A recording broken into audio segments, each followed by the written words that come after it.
வணக்கம்.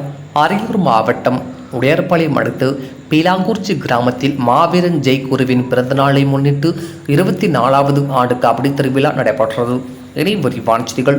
அரியலூர் மாவட்டம் உடையார்பாளையம் அடுத்து பீலாங்குறிச்சி கிராமத்தில் மாநில அளவிலான கபடி போட்டி பாமகவின் முன்னாள் சட்டமன்ற உறுப்பினரும் வன்னியர் சங்க மாநில நிரந்தர தலைவருமான ஜெயகுருவின் பிறந்த நாளை முன்னிட்டு 24வது ஆண்டு கபடி திருவிழா PK போர்ட்ஸ் மற்றும் அரியலூர் மாவட்ட அமைச்சர் கபடி கழகம் சார்பில் நடைபெற்றது.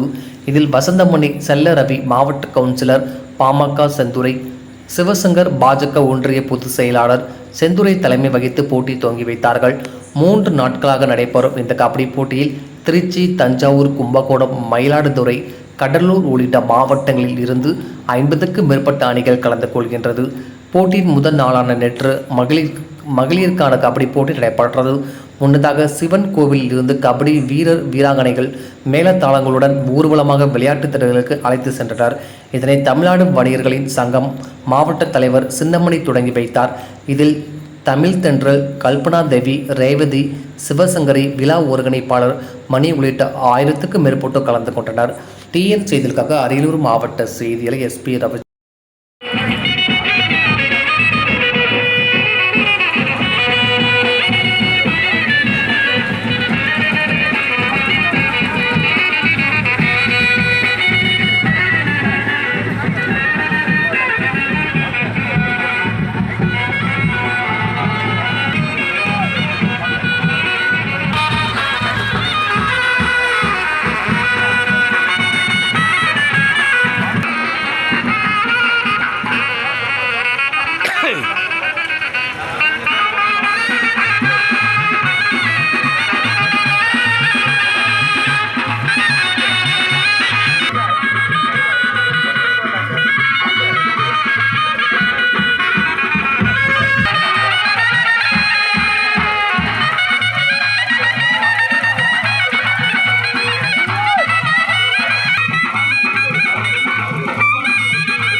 Hey!